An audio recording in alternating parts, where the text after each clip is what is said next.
Welcome to the Land Investing Business Secret Podcast, where each short episode we talk about the strategies, experiences, and the tools to help you launch, grow, and scale your land business. Learn how to find freedom within your own business, find out ways to build consistency in your processes, and hear how other everyday land investors are winning so you can get to the next step closer to building your dream life through your land business. And I'm your host of the Land Investing Business Secrets Podcast by Pebble, Jessey Kwong. Hey, how's it going? It's Jessey here from the Land Investing Business Secrets Podcast. Man, I've got an awesome guest here with us today, Josh Travis. I love just bringing out guests that are just actively doing things and they're not on social media much, and they're just plugging away, and but they're fully aware of what's going on. And my co-founder Kevin over here at Pebble got to spend a couple days with him recently as we continue to learn more about some of our users here at Pebble. But it was just so great to have him on this conversation, sharing about what he's doing, some of the challenges that he's doing, even some of the marketing. You guys want to stick around and listen to this episode because it gets very tangible as well on this episode here with Josh Travis. Anyways, I hope you enjoy this episode, and cheers. All right, we've got our guest here, Josh Travis. Josh, how are you doing today? Hey, I'm good, Jesse. How you doing? Thanks for having me. Yeah, no, absolutely. Let's sort of just give us your journey. How did you get here? You're in land nowadays, and you're also in the Air Force as well. I'd love to talk a little bit about that. But help us understand how you got here. Yeah, we've been real estate investing actually for about the past 10 years. First rental property is a single family home that I actually bought in pilot training. And so kind of the first half of my investor journey was just as I would PCS to different bases, I would just buy either the home I was living in or one or two other rental properties, and it was just kind of building a steady portfolio. COVID is what really opened my eyes to the fact that at that time I was just a casual investor. If a door was cash flowing, $100 to $200 a month, I thought I had made it big and I had cracked the code and everything was working great. And after, COVID was hard for a lot of folks, and I had a couple tenants for whom it was much harder.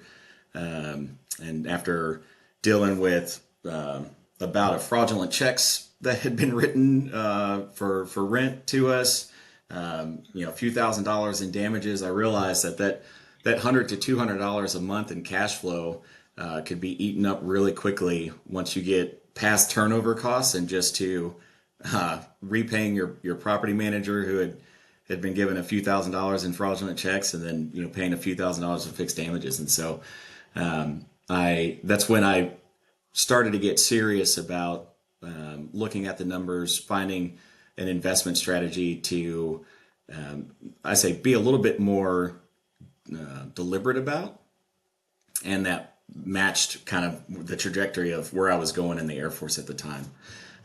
So in 2022, not that I was trying to time the market, but prices were great for real estate, sold off the portfolio, and that's when I started the long kind of journey venturing over to land. So I learned tax liens and tax deeds for a bit, and found some dumb luck there, actually getting some properties for just back taxes, actually, just vacant land at that point.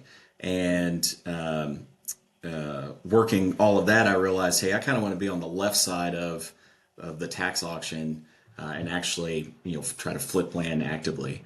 And so learned that game. Had been doing that for about a year and a half. And then what I've learned really kind of around December, January, February this year timeframe was that the market, that all of the marketing around the land space that we hear about from COVID on, that's not the market that exists today. And so there's I was actually just talking with Kevin, and I shared with him one of the things that I've been chewing on these past couple of weeks, as I've just been thinking over the past year. There's a difference between doing business and building a business. And there's a lot of content, a lot of free education out there that will teach you how to do business. But the proof is in the execution. I should say that the sustainable revenue is in the execution. And so that's what I've spent the past year really focused on the execution piece, and also to trying to find what niche in the land slash real estate space is best for our team. And that's how we're here. And you brought up a lot there, and I think we're just going to jump into the meat of things. And and it's great. For those that are listening, Kevin, my co-founder here at Pebble, got a chance to hang out with Josh and see what processes were like. And I don't even. So we're going to catch up later today or tomorrow. But maybe you can sort of share it with the audience here. What does it mean for you when it's doing business and building a business? What are the differences, and what do people typically overlook? Mm, mm. There's a so the difference doing business and building a business. Um, if you are a solopreneur and flip real estate, you've done the marketing, you've done the outreach, you've done the inbound sales, that is having a conversation with the property owner, sending out an offer. You have likely been your own due diligence researcher. You've been your own transaction coordinator. That, of course, assuming you haven't hired a real estate agent to sell the property for you. But you've done all those things. Like you have done the business, the ins and outs. Think the individual contributor. One of the words that we hear all the time, on YouTube and the social media spaces is scaling your business. What underlies scaling are systems and processes. The boring, mundane stuff that makes for great corporate memes and gifts. I've come to appreciate the importance of having a simple, clearly defined process and system, even just within our team, to make everything flow. What needs to happen when it's on Sarah's desk in order to be passed over to Tim's desk, in order to get to Jim's desk, in order to get out the door. And one of the things that I've also come to appreciate, even in just real estate investing, whether it's been rental real estate, flipping land, etc., is that we are in the service delivery business, taking a property off the hands of someone who doesn't want to pay the taxes anymore, or has experienced a death in the family and doesn't know how to navigate probate or clearing up title or back taxes, or name your issue. The service that real estate investors are in the business of providing is taking that problem off of people's hands, solving that problem, and then delivering then a product on the back end back to the market and putting that property back into productive use. So doing the business is actually doing all of that. Building the business is building the systems and processes that allow other folks to join your team and for that same process to happen. And in my experience, what takes a lot more thought, deliberate thought, and can be scary at times because there's no right answer, is building that business. And I'm sure you can attest to that too. Yeah. So why is it so important for you to build a business? I think it depends on any individual person's goal. For me, as I'm transitioning off active duty here very shortly, and kind of moving on to the next chapter, there's some goals that I've had ever since that I was a kid that I really want to make good on. St. Louis is my hometown. Happen to be back here now, which is awesome. It's so great to be home. And when I was a kid, it was a time period in our area where it felt like everything and everyone was leaving. And now it's a complete opposite energy. And it's always been my dream to help rebuild my hometown back to not necessarily the old greatness, but a new greatness, right, for the 21st century. And even traveling around the world as an aviator and just seeing different cities, different communities, have always been fascinated and drawn to the timeless feel of different neighborhoods and communities, and just experiencing that life and community amongst different cultures and people. And we have that here, and like I want to play a part of it. So for us, what we're working on doing is building a company that does good and builds beautiful. Whether it be helping folks in tough situations out of those situations, to move on to the next chapter of their lives, and then using that work and it's the fruit that it bears in order to build build, rebuild St. Louis and the communities that we're focused on. I love that. When you talk about building a business, when does that when should that come into mind? When somebody is sort of getting started, they're maybe doing the business, they're doing the due diligence, they're doing the day to day. And when is it that you think is like it makes sense to start thinking about building a business? Is there something that happens? Is there a mind shift change? Is it, or is it different for everybody? I think there is a mind shift change, and I think it's different for everybody. The mind shift change, in my opinion, is when you go from considering whatever it is that you're doing a side hustle to something that is going to be a regular thing.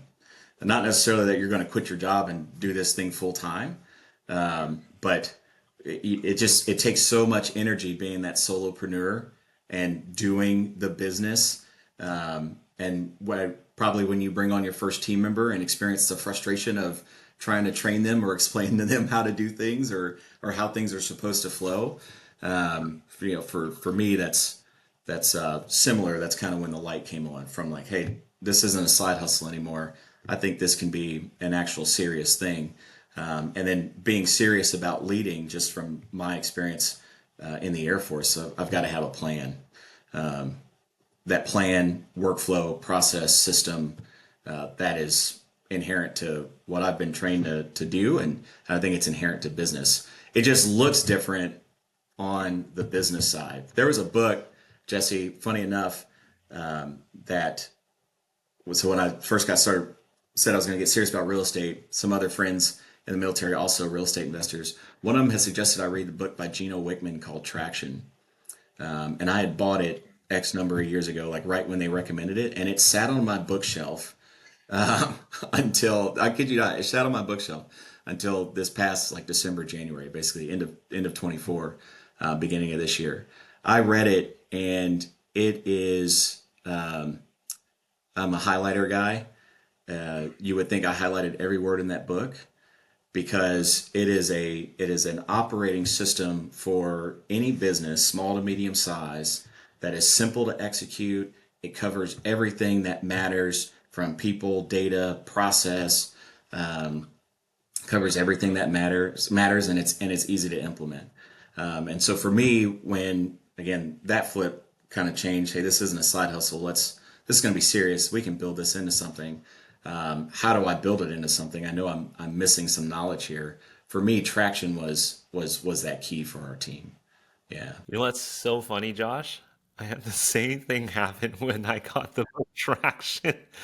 I think it just sort of shows you, you'll find the lessons when they start when you need it to apply. And like early on when I got it in my, when I started this company, I didn't think too much of it. I couldn't really relate to it. And then there was a certain point where Kevin and I started thinking seriously about this stuff. And I'm like you. I just marked that book up. But I remember re-listening because I was on a road trip and I was just re-listening over and over to a couple chapters until it drilled into my head. So, and I've got the worst memory. So I know I know exactly what you're talking about. It's I mean, I keep it, Jesse, I keep it right on my desk Wow. just to Yeah. no branding. I'm not paid by, EOS Worldwide or anything, but because I'll just pull it up. It's a reference manual, man. Yeah. Yeah. Yeah. I love that. In the world of land, if you could just at the top of your head, what are some challenging processes that you have to work through? And and I'm assuming it's not never set in stone, and these things kind of are a living, breathing thing that you're going to revisit. But are there some areas in the business that took a little bit more thought, took a little bit more thinking through, and processing power? Yeah. Marketing for one. I'm not a natural marketer. So finding a medium, committing to it, and then of course playing around with the copy to I say see what works. The see what works piece really leads into I think the second thing that took a lot of processing power for us, and that was lead qualification. So trying to fine tune the copy to get the right folks in the door so that we're having the conversations with folks that we can actually help. and provide a service to has really been the hardest part, and keeping that organized has been really easy. And then for us, our funnel, once those leads are in the door and we're under contract with those folks, I mean, a real estate transaction is a real estate transaction. Insert maybe a check that needs to be written to the county for back taxes, or we need to hire an attorney to help us with an affidavit of heirship or something to clear up a title issue. But from that point on, that's been easy. And then another thing that I've learned about myself, Jesse, is like I do not enjoy the disposition side. It is not what I enjoy. I can do it, but it's not what I enjoy. But what I do enjoy, and this is just from my military background and flying the planes that I flew, I enjoy being a part of a team, and being a part of a team where everybody has an expertise and a specialty, and you just lean hard into the specialty of your teammates to get the mission done and to deliver. So dispositions on our team, it really looks like strong partnerships with trusted real estate agents now. Yeah. Hey, that's the process that works for you guys. That's awesome. Um, if you don't mind, I know a lot of people love wondering, and you don't want me to ask, but what marketing channels are working for you guys right now? Yeah, I really like direct mail. Um, we did a little bit of texting. We did a little bit of the cold call. There's a there's a there was a time where we were kind of trying everything, which I knew just wasn't sustainable from just the finance piece. And then there was also a time where I wanted to figure out what marketing channel really fit our our team's culture and our team's feel. I don't like receiving cold calls, and I don't like receiving blind text messages just seeing if I want to sell my house. And also, you go back to what I just said a minute ago. We're really trying to find what copy works and what marketing works to get the right leads in the door. So I think everybody's been feeling the pinch in the land space to just find deals that pencil, let alone find deals and leads that aren't looking for retail prices. We certainly experienced that. For us, direct mail is awesome because, I mean, no matter really who you're mailing with, and Pebbles made this super easy.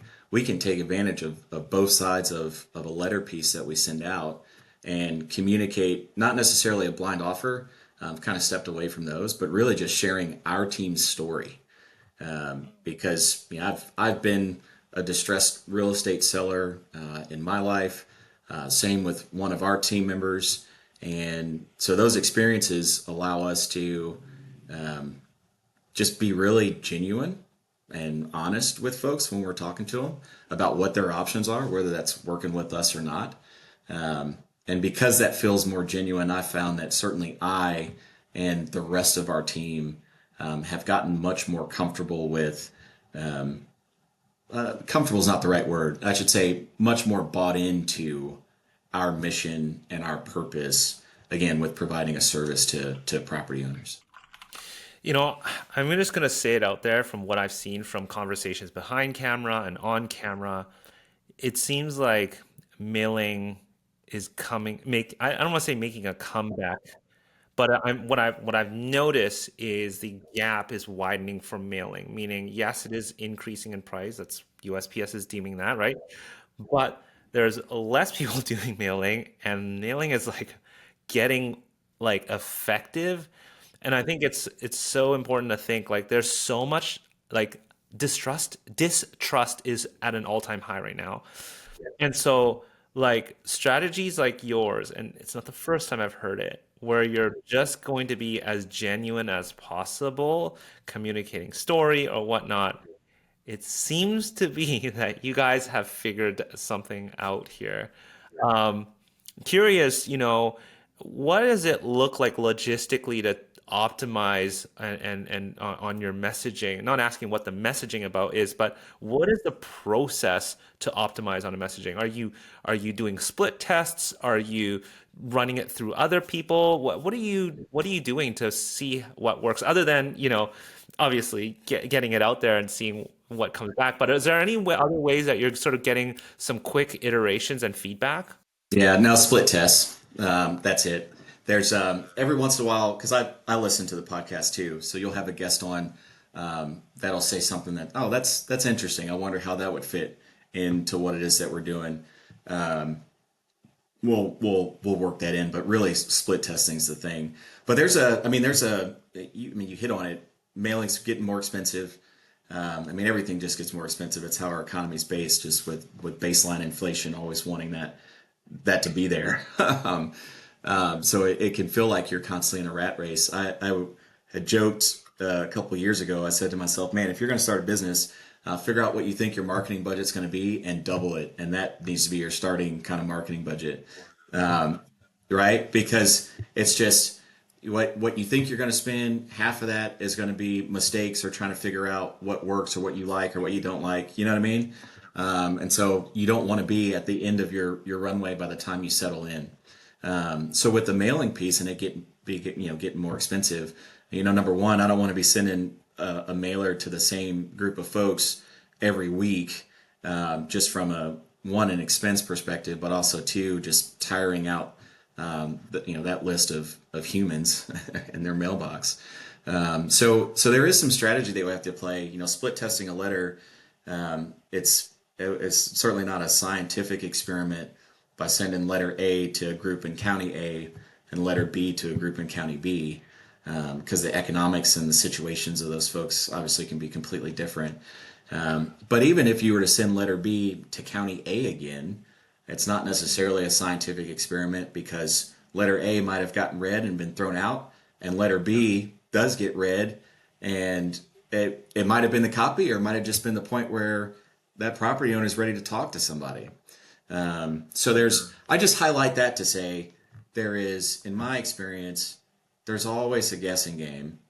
And I would love to talk to, a professional 20-year marketer to get their take on the question. But yeah, from a guy who is not a marketing maven, it's always a guessing game, and there's always gray area. But that's where, again, having a strategy, matching your budget to that strategy, and just knowing that you're going to make some mistakes, but building into that strategy runway to make those mistakes and learn. That's where you can buy yourself some breathing room and not make emotional decisions. So you've shared with us, some things that are working with your business on the marketing side. I want to know, within the last, let's say, 3 to 6 months, even let's say, what did you learn that you're gonna stay away from? Maybe something on the strategic side of things with the business.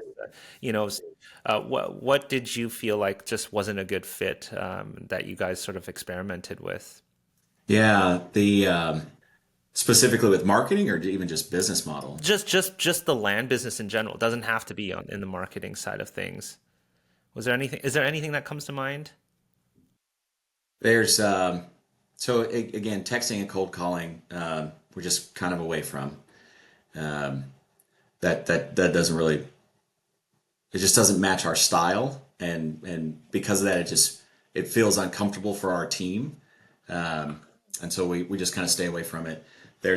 We'd much rather kind of invest more time up front, which arguably is more expensive, but invest more time up front building rapport with the folks that we do talk to, our target avatar, um, and it just builds for an easier, more genuine relationship. I think just on both sides, which is good. We've stepped away from really blind offers.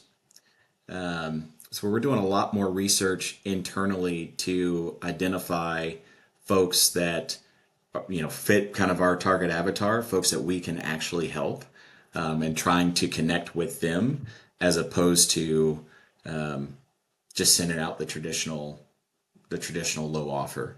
Of course, everybody's trying to differentiate themselves, whether it be in what your copy looks like, what it says, etc. We are trying to differentiate ourselves with what you could say is a slower approach. But I spent a few years stationed in Texas, and the way to do brisket down there is low and slow. So, and that's okay because we built a strategy. We've we've built a financial budget that allows us the time and the space to be able to do that. And our goal is not, win every deal, do every deal. It's to help folks that it makes sense for us to help. All right. So first off, I want to say Pebble is not a mailing platform. It is a business platform for running your entire land business in one place.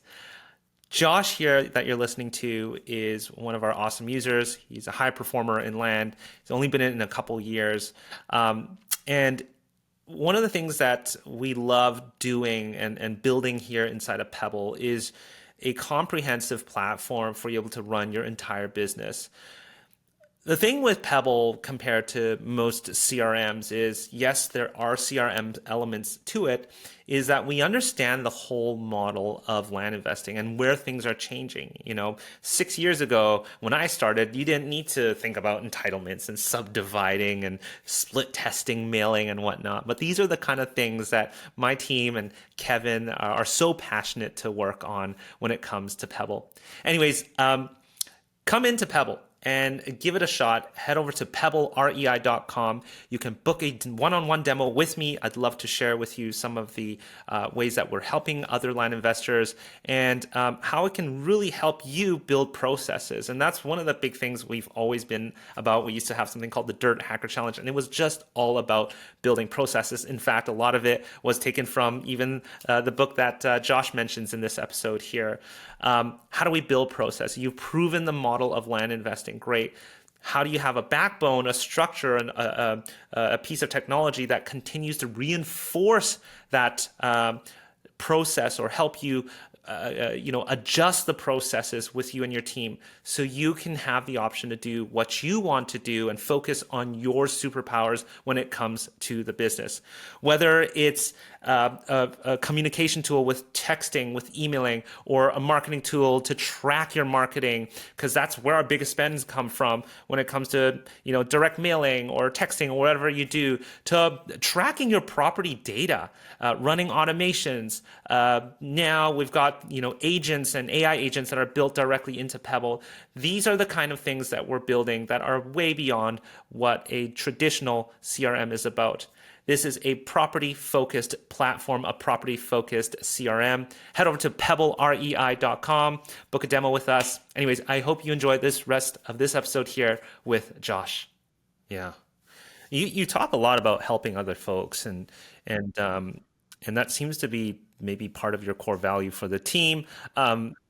So let's dive into, give us an example, of a recent sort of deal that you kind of went through. What did marketing look like? What did conversations look like? And what did you do with that property? Yeah. So we sent out a letter in, I guess it was December, just looking for folks that were wanting to come out from up under property that they just didn't want anymore. This was really kind of in the infancy of where it is that we're at now. I think the pivot to our niche. Anyway, found a seller in Arizona, 2 acres, in a really nice area, actually, with a good number of vacant lots. 1 acre was the standard size by zoning. Realized that was a pretty good subdivide opportunity. And so we were able to get that seller kind of the cash that they needed. They needed some quick cash and also didn't want the property. So we were able to get that to them and then do a subdivide. Brought in a partner to execute that. It's complete. It's on the market now. Got it listed with a fantastic agent in the area. I'm excited to work more and more with. And it turned out being really good. Big lesson we learned on that one, which really was unavoidable just from the timeline. But if you're going to finish a subdivide or an entitlement project, much like finishing a vertical development of an actual structure, do what you can to time the completion of that project, really final approvals, with when the local real estate market in that area is hot for that property type that you're looking to build. So our final approvals came in June, And funny enough, in this part of Arizona, June, July, and August are the slow season of real estate. So we've been, obviously wanted to sell it within, 90 days or however quickly we could, just given where the market is at now and slowing down. And so it certainly doesn't help in a slowing market to have your inventory come online ready for dispo right at the start of the slow season. So lesson learned. Yeah. That's interesting. You brought on a partner to help with the subdivide. Was it because it was your first subdivide property, or what was the reasoning for the partner there? No, as an equity partner. Yeah, it was an equity partner. So fortunately, it was easy for them. Certainly in terms of the numbers, which was great. And then we found and used a survey team, a local survey team in the area that also offered consulting services with the county zoning department. So in terms of managing the project, that team, the survey team, made it super easy. If I could go back and do things differently, um, probably would have gotten with our real estate agent sooner to see if we could have pre-sold those lots. And in kind of towards the end of the hot season, of selling, again, live and learn. Um, but yeah, that's where we're at. So with an equity partner there, did they bring anything else to the table? Any expertise? And then how do you structure? Do you typically have equity partners? Yeah, I mean, so it depends. Just depends on the size of the deal, and then again, looking at our own internal, war chest, how much it is do we want to put in the deal? So, I know folks will say, "Hey, bringing in private equity or bringing in equity partners is really expensive money." I mean, the truth is, it is, and also in this game, real estate's capital intensive, and also risk by and large is measured in capital. So the more capital that somebody has exposed, I would argue absolutely they deserve a larger piece of that deal because they're what are allowing that deal to happen. So I think any partnership that you put together with an equity partner certainly can be a negotiation, just to make sure that everybody's being treated fairly. But this particular equity partner uses a waterfall structure, which is I mean, it's not complicated to understand. That's certainly typical in like the development, real estate private equity space. And so that worked out for us, certainly with the timeline of the partnership and the expected timeline of the subdivide, and then getting it sold. And then again, just the price point in the area and how much we had in our war chest, it made sense to bring in an equity partner to help out with that.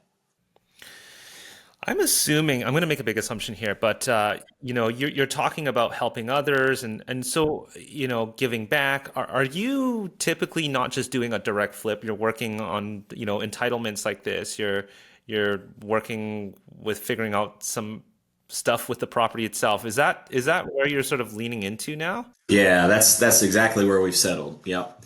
The the the straight flip, low offer.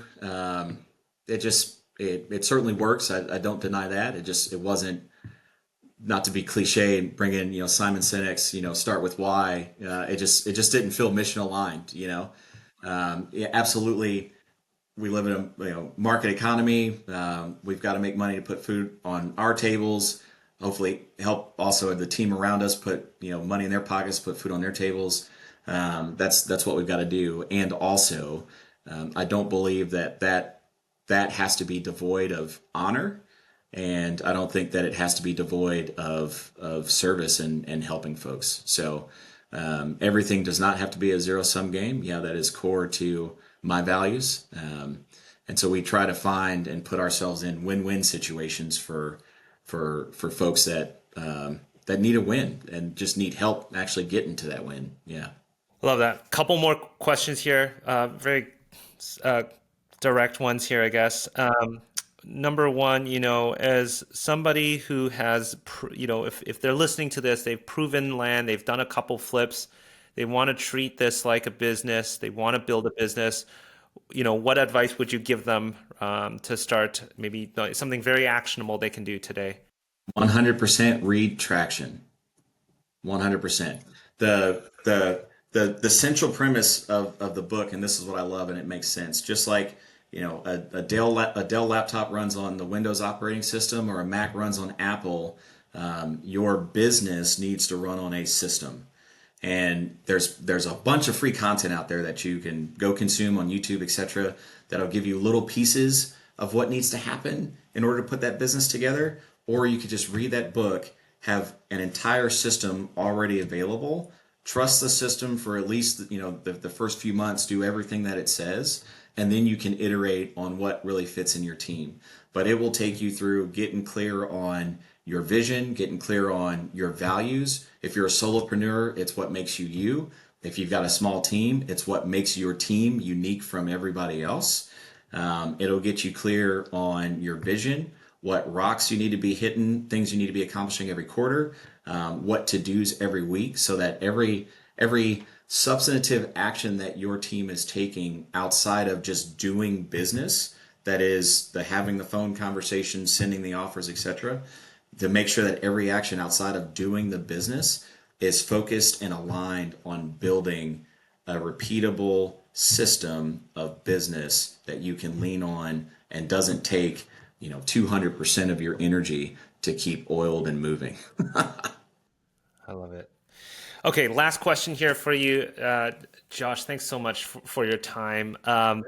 I thought it was just so interesting before the show. You told me you're leaving active duty as an Air Force pilot, and you're pursuing the next step in your career. I don't know if you want to share too much about that, but I felt like that has to do with your whys a lot. Why are you building process? Why are you building a business? Are you open to sharing your story on that side of things? I just feel so excited for you, and it's another thing I want you. Another reason why I want you to talk about it is because I think some people think, when I run my own business, that's the end all be all, and I'm consumed by it. And it took me so long to figure that out. And so, anyways, I thought it'd be really cool if you could share a little bit about that. Yeah, for sure. So yeah, coming off active duty, been in active duty Air Force for 12 years now, and it's been great. Have done a lot of cool things. Have met a lot of even cooler and great people. I've served under phenomenal commanders, and people that I truly love. So yeah, I'll be transitioning off active duty onto the Air Force Reserves, and I'll be going to fly for a major commercial airline. But for me, I never grew up wanting to be a pilot. In fact, I've always wanted to serve, and I had some roommates when I was in college that were ROTC. And when we all graduated undergrad and they left, that was when the regret really started to set in. And I said to myself, if I don't go try to serve, I'll regret it for the rest of my life. And so I went into an Air Force recruiter's office and I said, hey, I have no experience in aviation, but I know I want to join the Air Force. And if I'm going to do this, I want to do something that I thought I would never do. Is it possible for me to go fly airplanes? And 12 years later, now here we are. And so I'm in a spot now where I couldn't imagine not flying airplanes professionally. I love it. The if you just imagine a low, overcast, kind of dreary day in your hometown, taking off on those days and getting above the clouds, and as the sun shines and they just look like big little cotton balls you want to reach out and grab. Those are some of the moments that I just love, and I couldn't imagine not doing it. So for me, I know there's a lot of content out there that says if you're still working a W-2, you're a sucker, this, that, and the third. For me, it is absolutely a part of my joy, a little bit of my why. Still getting to connect with people, and still get around to be able to see even more communities around the U.S., hopefully eventually around the world, and just continue to be inspired by people's stories, community stories, to bring that back into the ecosystem that we're trying to build, in our team, and the difference that we're trying to make. And then, of course, too, it doesn't hurt to have your W-2 employer be your primary investor in whatever business venture that you're running. So when you're trying to figure out, right, when you're trying to figure out what it is that you want to build, this is what makes all this so hard. And why I recommend, again, just go read Traction, because it gives you the complete system to follow. And then it takes that hard piece away, so that the only hard thing, which will always ever remain, is the question, what are you going to do? What decision are you going to make? Again, hard decisions and heavy decisions. And so let's get back to what it is that you want to build. And then once you're clear on that, you can put in place whatever processes, teammates, systems, etc. need to be in place so that you've built what it is that you set out to build. Man, I just think it's so cool that you've given yourself the option to do this and do the things that you enjoy.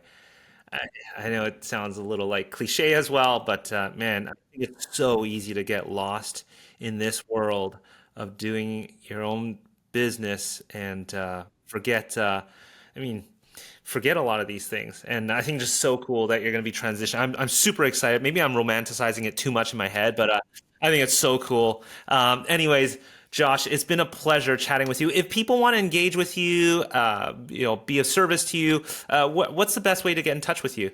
I'll just reach out to our website, www.bluebird.group, non-conventional domain name there. But yeah, just bluebird.group. There's a little button, connect. Fill out the form, shoot us an email, and yeah, we'll get in touch. But thanks, man. It's been an honor to be with you today. I appreciate your time, Josh. Thanks so much for coming on the show. Yeah, cheers. Before you stop this episode or hit the next episode, I want to personally thank you for listening to this episode of the Land Investing Business Secrets podcast by Pebble. If you found this helpful, we'd greatly appreciate any awesome reviews and ratings on whichever platform you are listening to this on. And if you have 2 minutes and wanted to step it up even more and help others, feel free to share this in other Facebook groups or pages or any communities, giving others a heads up of the Land Investing Business Secrets podcast or the specific episode that may help them on their land investing journey. Once again, thanks so much for listening, and catch you on our next episode.